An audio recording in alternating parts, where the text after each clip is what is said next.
If you're buying a new home or refinance the one you're in, well, look, you need to do what we all do. We call Team Hochberg, your trusted local lender. You know that. David wants to thank you for allowing Team Hochberg to help you, your friends, your family, your coworkers with the mortgage in the past year. Team Hochberg funded over $355 million in refinance transactions. And that helped listeners secure lower rates, shorten the term of their loans, and in addition to that, pay off debt, which is a big deal. All in all, it saved listeners over $275,000 a month. Team Hochberg also helped listeners buy over $88 million worth of new homes, second homes, and investment properties. When the pandemic hit, Team Hochberg helped listeners understand the importance of and explained how to take advantage of forbearance to save their homes. He can explain all the big words to you. Team Hochberg, they help me, they help my family, they've helped thousands of my podcast listeners and radio listeners through the years, and they really would appreciate the opportunity to help you. But first step is yours. Pick up the phone and call them, 855-56-DAVID or 56david.com. And don't forget to tune into Home Sweet Home Chicago, hosted by David. That's Saturdays at 10 a.m. on WGN. Homeside Financial is an equal housing lender, NMLS number 1124061.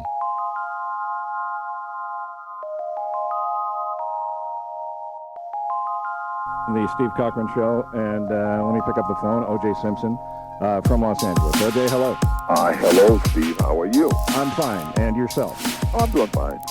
Let me just start with some general questions. What is your life like now? What are you able to do? What are you not able to do? Do you have any sense of normalcy? Well, yeah. From my point of view, yes. Obviously, it's not the life that I lived previously. I'm not on the road as much, but I'm still... I was a guy who played a lot of golf. If you look at the 5 or 6 years preceding 94, I was in the public when it came to work, NBC, ABC before that. Outside of that, I played golf, and I was a guy who went to bed at 8:30, 9 o'clock. Most people knew that if you call my house at 9, OJ's already asleep. I was up early playing golf. I think I teed off at 6:30 just about every day that I wasn't working. So that portion of my life is pretty much the same. Well, that's the main thing we see now. When we see news footage of you, it's usually somebody following you around a golf course with a camera. Yeah. The only difference now is I don't work. So when you're out there playing golf, or when you're out going out to dinner or whatever, it's 3 years later. Yeah. What are people saying to you? What's the public's reaction to you? The people are terrific. For a while there, I couldn't even buy a meal because when I went out, people would buy my meal. Someone would, when it was time to pay the check, the waiter would say, the people that were over at such and such table bought your meal. People would buy me drinks. Occasionally, and I would say now, let's see, it's been 2 years since I've been out of incarceration. I think on 3 occasions, I had someone say something to me. You mean out of all the times you're out, whether it's transporting your kids around or going out to eat or whatever, in the last 2 years since you've been out of jail, you're telling me only on 3 occasions someone has been rude to you? One occasion on a golf course, 2 occasions in a Is that the time you took the swing at the guy? No, I didn't. That was, as you may have noticed, the guy never went on TV and said that I took a swing on him. Well, one of the disconcerting things about it is what the media says and what actually happens. In that particular incident, there were tons of witnesses, about 6 or 7 that the LAPD spoke. But I'm fascinated by that, and I think the public would be too, that, in the 2 years since you've been out, that only on 3 occasions, that people have been rude to you in any way. Yeah, that I've been out. Now, I've heard, I would say, I think if you had asked my security, you may hear about once a month, some guy will come by and yell something. You're not under threats of any kind? I don't know. I'm sure in some of the letters, people may have said things threatening. But once again, you gotta live your life based on yourself. My biggest problem coming out of incarceration was the anger that I had, and it was people close to me told me that, hey, I wasn't the same person. And when I realized that my anger was changing who I was and how I dealt with people, I was able to get with a buddy of mine, my mom and Rosie Greer, and for me, the Jesus Christ. You mentioned Rosie Greer. Do you stay in touch with her? Oh yeah. Rosie is. When I was in court, they tried to imply that he wasn't a reverend and that he was a buddy of mine. Strangely enough, Rosie lives in Brentwood, where I live. obviously, I saw him play football for the Rams, but I had never personally met Rosie until I was incarcerated. So did he approach you? We have become friends since then. Did he come to you and say, if you want to pray, I'm coming in? I was in my cell one day, and one of the sheriffs and the L.A. Sheriff's Department, super guys, all the guys that were down there, said, hey, there's Rosie Greer here, is here to see you. And I said, Rosie Greer for what? And they said, well, you know, he's a reverend, and he might, it was a Sunday, he wanted to know if you wanted some fellowship. I said, sure. And I went, and for me, it was a blessing. What the deal that was made a huge issue of in the original trial, where you supposedly yelled something to him, what'd you say to him? I never yelled anything to him. Well, you know the incident I'm talking about, where you supposedly... I know what you're talking about, but, you know, there was many, many times with Rosie. It's funny that you asked that, because he and I talked about where could this have come from, you know. I remember one day when I was really questioning my faith, and Rosie was saying, you can't give up, you got to stay strong. And I may have said, Rosie, I've done everything in my life. I've treated people well. I've given to charities. I mean, no one who's ever met me could ever say I was rude to them. I've done it all. And look where I'm at. I'm in jail now. How could God do this to me? Right. And, you know, I don't know. I went through a phase where I was questioning my faith. But never would I ever yell at Rosie or Rosie yell at me. As a matter of fact, I told Rosie, as a man of God, you have my permission to talk about everything that we've ever talked about. The sheriff or the jailer, whatever the right term is for the guy who claimed to have overheard that, was he lying or was he mistaken? Well, I think you got to look at his background, see what he's doing today, and see what he is all about. And fill me in. I don't know. Well, looking at his background, to see this guy had a hard on from day one, and you just have to. Yeah, and I think even the sheriff's department knew it, and that's why it was really no big deal. You know, the least little thing back then, they tried to make a deal on it, and I think the judges saw it. I think his superior officers kind of understood what might have been going on with him. And I don't think he ever said he specifically heard anything. He just heard a part of a conversation, he says. And, of course, during that period of time, everybody jumped to conclusions. A lot's been made about your romantic life. Paula Barbieri's hawking a book. Yeah. We got a call yesterday about having her on. And, I mean, what's the situation now? Are you dating?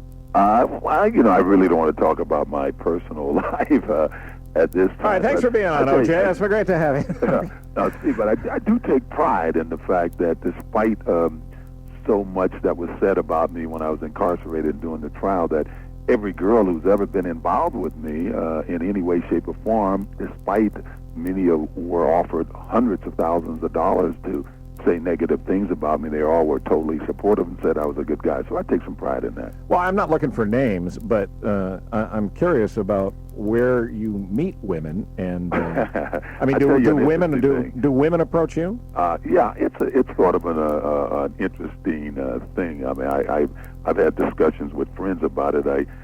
When I was a good guy and thought by everybody to be a great guy, obviously, you know, I was married most of the time, but there were times that I wasn't, and I was dating and seeing girls.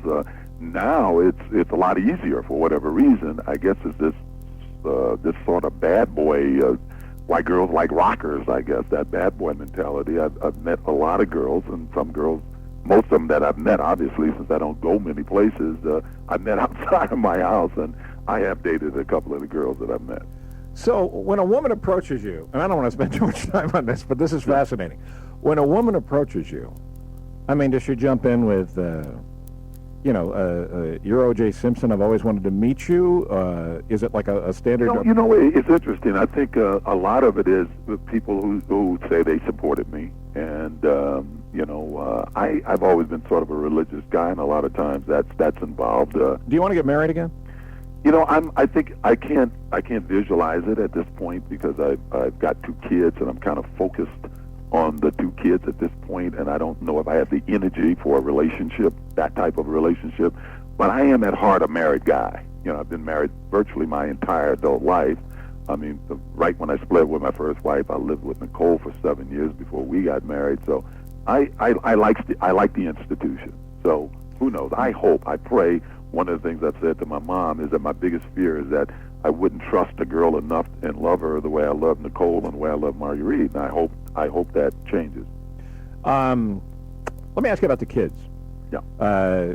You regained custody of the kids last fall. Yeah. What's that adjustment been like? Well, even when Nicole and I split, she purposely moved only 5-6 blocks away so that we can raise our kids. So even during the period of time we were apart, my kids were at my house every day. They were with me or her. We shared custody of the kids. So I was accustomed to having them around. Of course, I had these very competent, Nicole was very competent, Marguerite was very competent. It is a full-time job, and I do have a lot of admiration for single parents at this point, especially mothers. And we're doing just fine. Are they in counseling of any kind? Are you in counseling of any kind as far as getting with at them? times I do, because just, if you can imagine, Steve, if you had an 11-year-old daughter. I got a 10-year-old daughter. So imagine if your wife wasn't around. It is tough, and I don't think that, I think I would probably be in counseling if Nicole was alive today. I would still be in counseling from time to time. Probably be a good idea. Dealing with it. And my kids, it's tough because my kids obviously don't like counseling. They don't like going to speak to these people. And they're doing so well, so sometimes it's hard to say to them, come on, we're going to go sit, we're going to talk to Dr. whoever it is, and they don't want to. Have they ever it's hard at times to force them to because they're doing so well or they seem to be so happy. Right. But I do know that the key is, I felt for my family, is because we have so much support in our family, my family is so close, we needed to make the younger kids as strong as my older kids, and we all are, because we don't want people to we don't want them to go through lives with people feeling sorry for them. And my biggest fear of the kids being in Laguna is that the Browns seem to want to be felt sorry for. And poor Sydney, and I know my daughter didn't like that when people would say that. Well, yeah, but we don't want whatever the situation, whatever has happened, they still got to be productive human beings. Well, of course they do, and you want to give them the best shot they can. Yeah. But by the same token, the Browns, as their grandparents, I'm sure that regardless of how they feel about you personally, they have their best interests at heart. Wouldn't you agree with that? Well, yes, I cannot disagree with that. I think Judy and Lou does. I think the problem is they cannot control their daughters. And that was the problem. These people were exposing my kids to the media and to people for gain, for flat-out gain. And that is something that we're still going to be in court fighting over. Money that was things that were sold that should, by right, be Sydney and Justin's. Thoughts that their mother might have had and wrote down that by right belongs to Sydney and Justin. Pictures and things that were ours that they've sold and they made money for. But don't you consider that? Right. I mean, don't you consider that part of your duty and part of their duty as grandparents to shield your kids from that? Well, the point I'm saying is, I think you're missing my point, Steve. My point is, there are things that belong to my kids. Yeah. Those things were taken from the Browns. Happen to have custody of them because they were in Nicole's house. And they've taken these things to the National Enquirer and sold them. Okay, They call the National Enquirer when they're taking the kids to SeaWorld. Right. And say, we're going to be at SeaWorld with Sydney and Justin so that the National Enquirer could have a camera there. Well, that's wrong. That's ridiculous. I completely agree with you. Okay. These are not accusations of mine because these have been admitted to in court in our custody case. So let me ask you a couple of very tough questions. Yes. Going through this horrible thing where their mother was murdered, has your daughter ever sat down with you or your son and said, did you kill Mom? No. Does that surprise you? No. Why? I don't know why. It just doesn't surprise me. That day may come one day. We may have to talk about it beyond that. One day we had one conversation about it that I don't want to share with America at this point with my young kids. And since then, my kids have just been going about being 11 and 9 years old. What about your older kids? Has that question ever come up with them? No. So, I mean, I understand you're talking about, your total family support, but I got to be honest, that surprises me. It surprises me that at some point your kids didn't say, Dad, I just need to hear you say that you didn't kill her. No. I mean, I'm sure they've heard me say it because when I was first incarcerated and people were visiting me and I couldn't believe that anybody could even think I can do it. And I think my oldest daughter, probably as much as I can't say my older daughter, all the people who knew me well, my family, they were as incredulous as I was that anybody could think that I can do it. Your Heisman Trophy goes, your truck goes, your house goes. How you holding it together? It's tough. Like right now, I'm packing up my house, right? So it's really tough because I got a lot of memories here, and I see things that Nicole and I have done. Just about every tree on the property we planted, and our kids were born here. I even lost a kid here. So that's tough. But, you know, in life, you got to focus on what you got, not what you don't have. And that's what I've done. I've said, hey, these are material things. Material things come and go. In my heart, I know I've been a good guy. I hopefully will be in heaven one day. And my focus has been on staying who I am, not letting these people get me further away from my ultimate goal. Now, Nicole was murdered. Ron Goldman was murdered. For Fred Goldman and for Lou Brown and Judy Brown to allow the DA's office to close this case for a PR move is wrong. I don't think they should close this case until someone has been criminally convicted of these murders. Well, the obvious question here, OJ, is on the day that you were acquitted, your son read a statement in court that said you were going to make it your life's work. You were going to use your funds, your time to find the real murderer. What are you doing? I'm doing everything that I could possibly do under the circumstances. No one, until someone like yourselves or Geraldo or these people, when they get Faye Rusnick and these people on TV, they give these people a free ride. These people lied. The DA know they lied. They lied about pertinent things in this case. In Faye's book, she told all of these far-out stories, yet when we had her in a deposition, she blamed them all on editor's errors. When she goes on a Geraldo show, on Larry King's show, they never mention any of that. Why did you lie about this? Why was Nicole crying hours before death? Everyone who knows has said Nicole wasn't a girl that cried easy. Few of us have ever seen her cry. I've seen her cry twice in the 17 years that I know her. And she's on the phone with Faye, the last person she spoke to. She's in tears. My daughter stated it. They lied about it. They said they were giggling. My daughter knew they were lying, and she was dead hours later. 4 days later, previous to that, Faye moves in with her. Faye says she was only on $30 worth of cocaine. Yet when she was in the rehab center, she told him she was doing it every day for 2 months. Her fiance says she lies. I said she lies. Nicole's best friend said she lied. Nobody has put her to the rack as why she was lying. Well, but, who was she getting drugs from? Well, who came over that night? Well, why was Nicole crying? Nobody wants to answer those questions or put her on the rack. But how do you do that, OJ? I mean, she wasn't, she wasn't charged with killing anybody. I mean, Thank you, Steve. You just answered what I've been trying to say. How do I do anything? How do I do anything? I got two detectives. Both have families. Both I can't pay because I have no money to pay them. Fortunately for me, when what we think are leads come in, we all get together, we talk about it, and we try to follow with it to hopefully get some information as much as we can. I would just like to find Faye Rusnick's maiden name. Nobody can find her maiden name. Hold up on that point, but yeah. I almost forgot this. When you got back from Chicago, supposedly Bob Kardashian and you went out to get your golf clubs from LAX the next day. Yes. What was the reason you had? And trust me, OJ, when I ask you this, I'm a bigger golf fanatic than you are, and I would have gotten my clubs too. Yeah. But was? You know what it was? It was I was at my house and I needed to see my kids.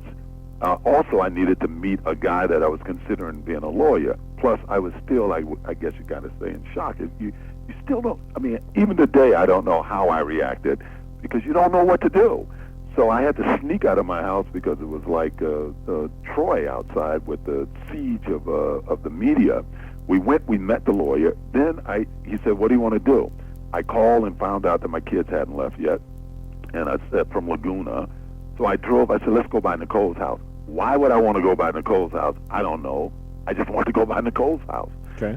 We got there. It was tons of media, and we started down this street that sort of goes towards the airport because Nicole lives 10 minutes or so from the airport.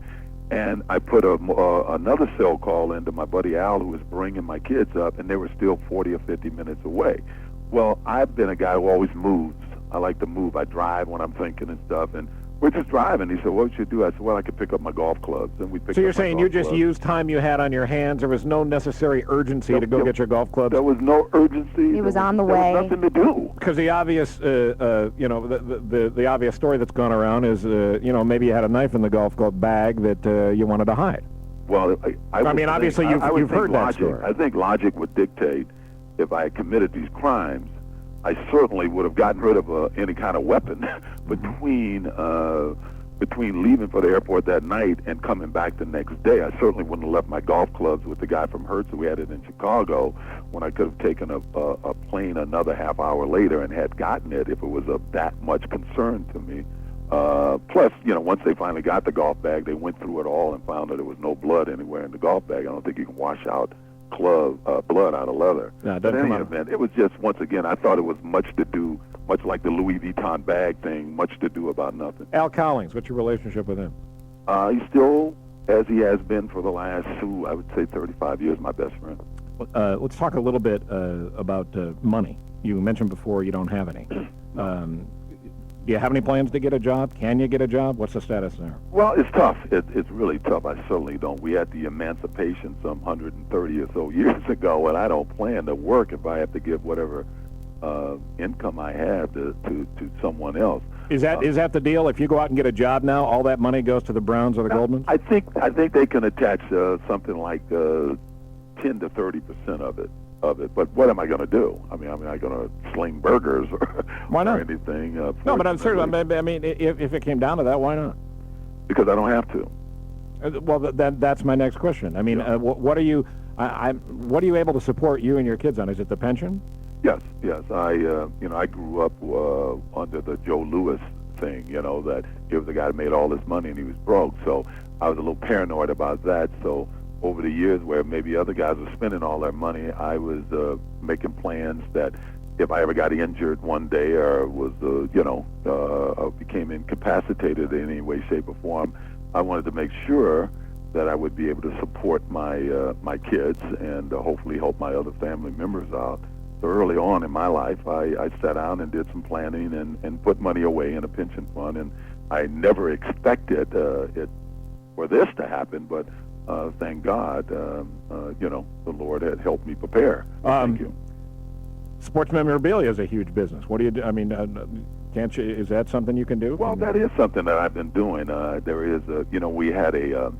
So you do sell it? Yeah, 879 OJ. Any gloves or ugly ass shoes available? I say whatever. Another joke here. Well, no, we do. I do autograph balls and autograph jerseys and Buffalo Bills helmets, or if you're a USC fan, and some pictures.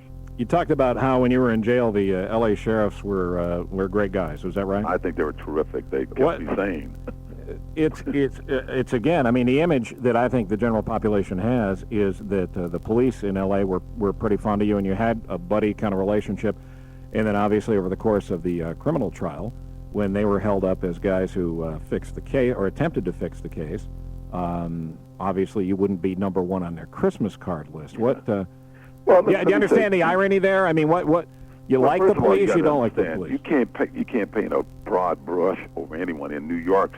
What took place in New York this past week, you can't say all the police in New York would do this.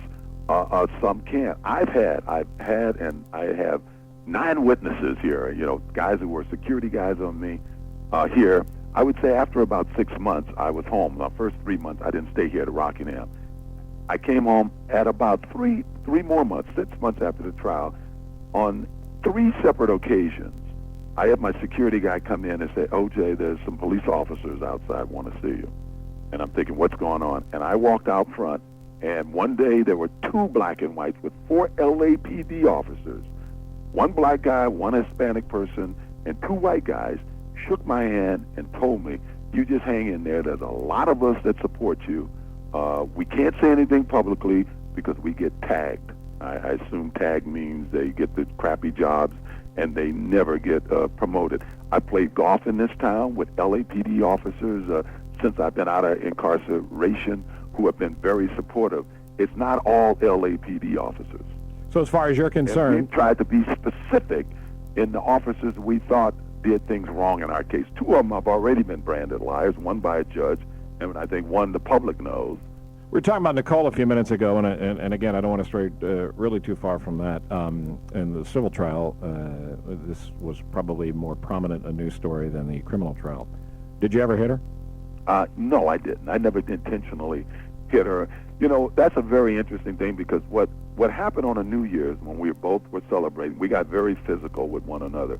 If anyone would have taken the time to look at the police report that by Detective Farrell, who investigated that thing the next day, spoke to Nicole, spoke to me, his report dictates exactly what the therapist that we both went to said.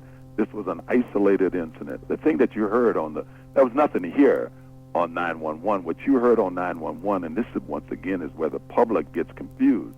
You heard another incident when there was nothing physical. The police came, the police left. They even taped us surreptitiously, and surreptitiously when they taped this, the police officer asked Nicole, this was in 93, 5 years after 89, has he ever hit you before? She says one time in 89. How do you explain the bruises in the Polaroid, OJ, if you never hit her, where the Polaroid, the picture of Nicole with all the bruises? I mean, if you didn't, then who did?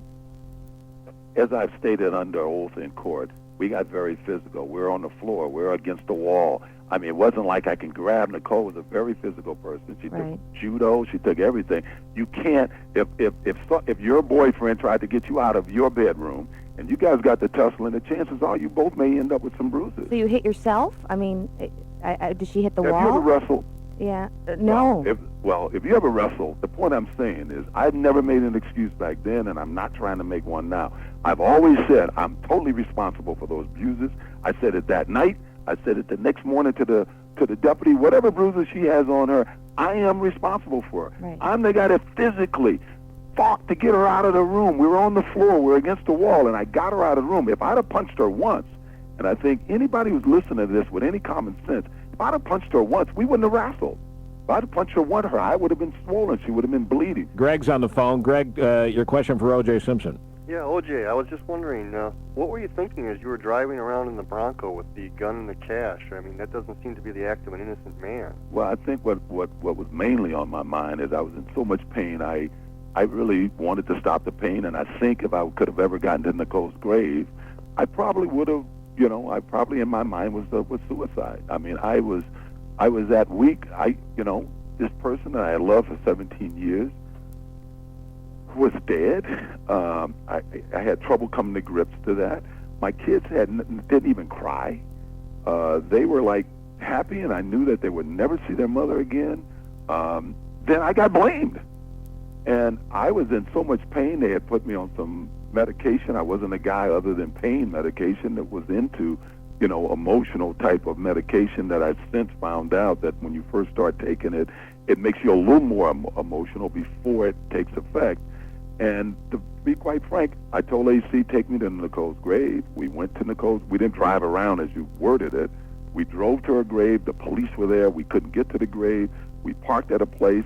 AC saw this gun and started talking to me. Said, I'm taking you home. We started up the freeway. He called LAPD before anybody saw us. He called LAPD and said, I have OJ. I'm bringing him home. What the transcript from the Bronco chase, if that's the right words for it, when you said I'm the only one that should be punished, what was going through your mind when you said that? Well, you have to, first of all, you got to understand, they didn't play everything there. I had talked to these guys 2 or 3 times, and I must have said 2 or 3 times, I didn't do this. And the conversation was the helicopters, and you have no idea. I'm laying in the back of this Bronco, and there are people everywhere, and AC is, I can't say speeding, but I can't see what he's doing. All I know is we're going through traffic. People are yelling. People are driving their cars next to us, yelling. Whoever I was talking to at one point says, OJ, just stop the van, just stop the car. Somebody's going to get hurt. And I said, I'm the only person that should get hurt, because I realized at that point I was responsible for all of this stuff that was going on. Oh, so you're saying it was out of context, and you were referring to... He knows it was out of context. And you were referring to when you said that, you were referring to the traffic and there could be an accident. Yeah. Do you believe that Mark Furman and company tried to set you up? I believe what Mark Furman did was he got to the house. They couldn't get in. They wanted to get in. They needed a way to get in to search the house. Mark Furman did what he needs to do for them to get in. First of all, he claimed he saw a piece of blood on the door, which nobody ever tested or saw, right?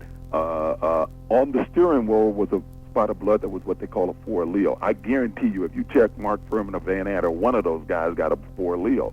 But that was their excuse to come over the wall under the guise that they were looking for somebody injured, looking for somebody hurt. Now they get over the wall, they still can't get in. They run into Cato. Cato says, oh, that OJ's plane crashed. All 4 of the officers testified under oath. They didn't hear him say that. They're looking for OJ. The first guy that they find at 5 o'clock in the morning says that OJ plane crashed. They all claim they didn't hear it. They still want to get in the house. Arnell comes. They find out that I'm off in Chicago. Now they can't search the house. So what better way to search the house than for Furman to go off for 20 minutes and all of a sudden, oh, I found the glove. Now they run everybody out of the house and they can search the house. I don't think they were trying to set me up at that time.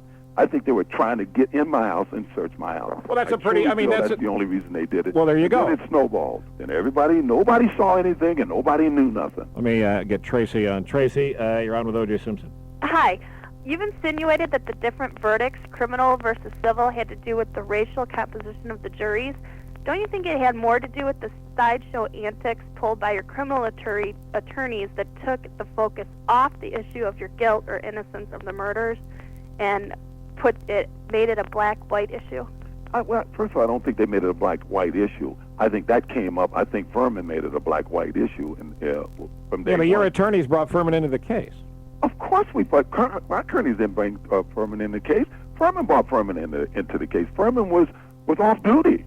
Furman drove over here to Rockingham. Furman brought himself into this case. Nobody else did. Furman jumped the wall. No, but I'm talking about bringing up things like, his past, his use of the word nigger, that whole thing. If you think that's insignificant. No, I All don't right, let's go find a Nazi, and you ask a Jew if it's insignificant if they're a Nazi. I mean, I don't understand how you guys think here. But no, OJ, This man is on record as saying that if given the opportunity, he'd find a reason to frame a black man, especially a black man with a white woman. But you just My lawyers didn't make that up. But you just said that Furman didn't frame you. You said he. No. I said I think what he did in the search warrant. So here's where we get. Here's where my thing is about. Where I get into people about white America to an extent. When you're going to talk about, you're going to excuse Mark Furman's animus towards blacks. No, it's not excuse. No excuse. Black. Wait a minute. I don't want. No, you're not going to get away with putting me with Mark Furman. I don't use the word nigger. I never have, and I'm not going to start now. He's a disrespectful. He's horrible. And my lawyer is supposed to ignore this? I'm not saying they should ignore it, but listen. This guy found every so-called piece of blood on the car. It was Mark Furman that found it. Who went over the wall? Mark Furman, who went off by himself for 30 minutes and came back 20 minutes and came back with a glove. Mark Furman, a man who has stated to people that if he knew a black man with a white woman, he'd do what, and told a white woman this, who testified in court, he'd do whatever he can to get the evidence on this guy. It's funny how you can see color when it's on the other side, but you can't see color when it's your side. But OJ, the deal is the reason I'm not a racist in any way, shape, or form. But OJ, the reason that people are angry is because those who believe that you did it believe you got away with double murder on national. And I totally understand that, and that's why people are angry, and people are entitled to their opinion. I'm not arguing with that. I've gone to campuses and sat there, and you've never heard OJ say once to anybody. Only ask me the questions I want to ask. I mean, it really, really bugs me because I try to talk about the facts. I try to talk about the makeup of the juries, whatever it is. I don't think you should ever talk about juries. I've tried not to criticize the second jury. You haven't heard one word of criticism of them since that trial has been over, because I don't think it should be in the media. I think the system works best in autonomy, because once you start getting everybody's opinion, no matter what the verdict is going to be, you're going to be guilty. The Ramsey parents, they're going to be guilty no matter what. Well, let me stop. Look what happened to this guy. Well, now, was virtually ruined. OJ, I've let you go a lot here. Let me stop you and right there, because there's a perfect example. The Ramseys, like you, had a ton of circumstantial evidence that points towards them.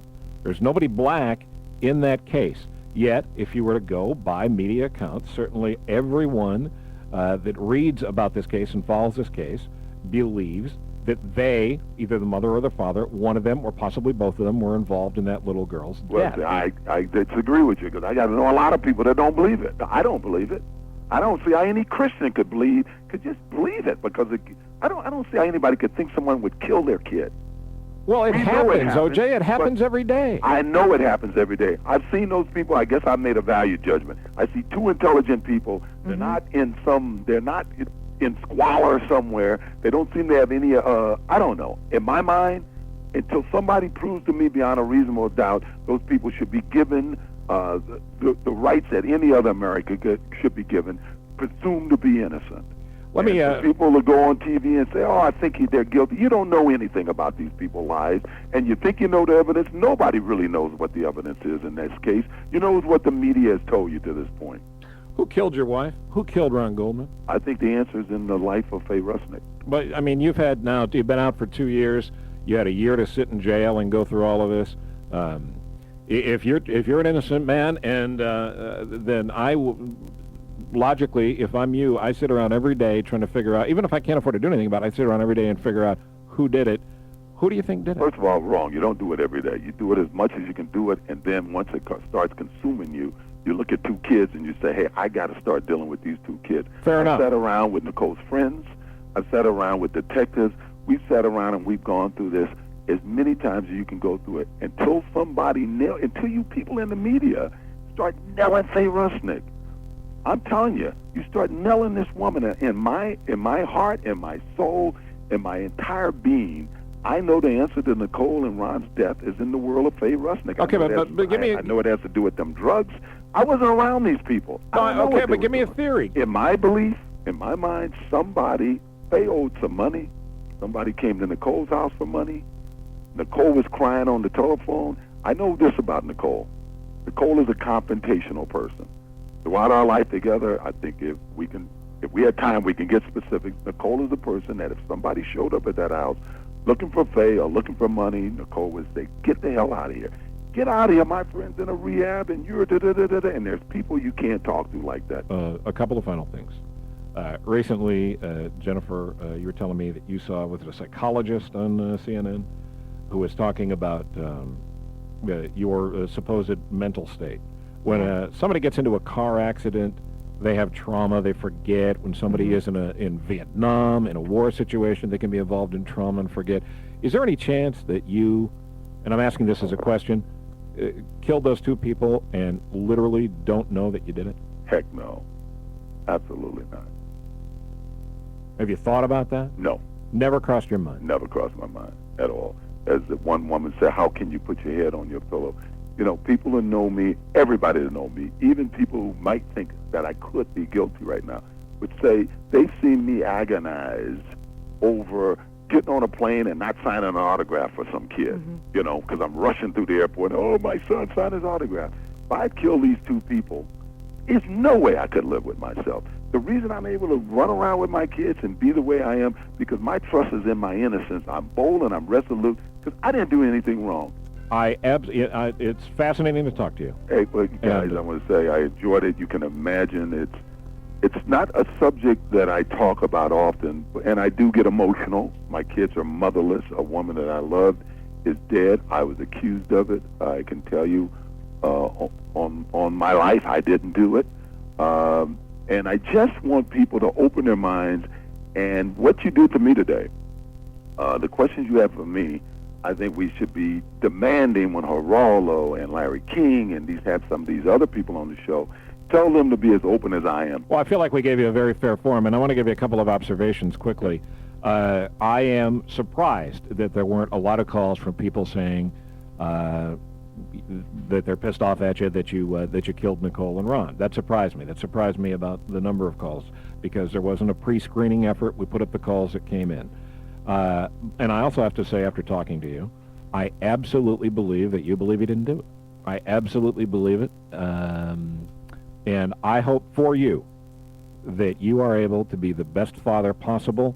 My kids are the most important thing in the world to me, and I hope that your number one goal in life is to take care of those two little kids and make sure that they are able to get through this horrible, horrible chapter in their life as best as they can and grow up to have a normal, happy life. Well, thank you. OJ Simpson from L.A.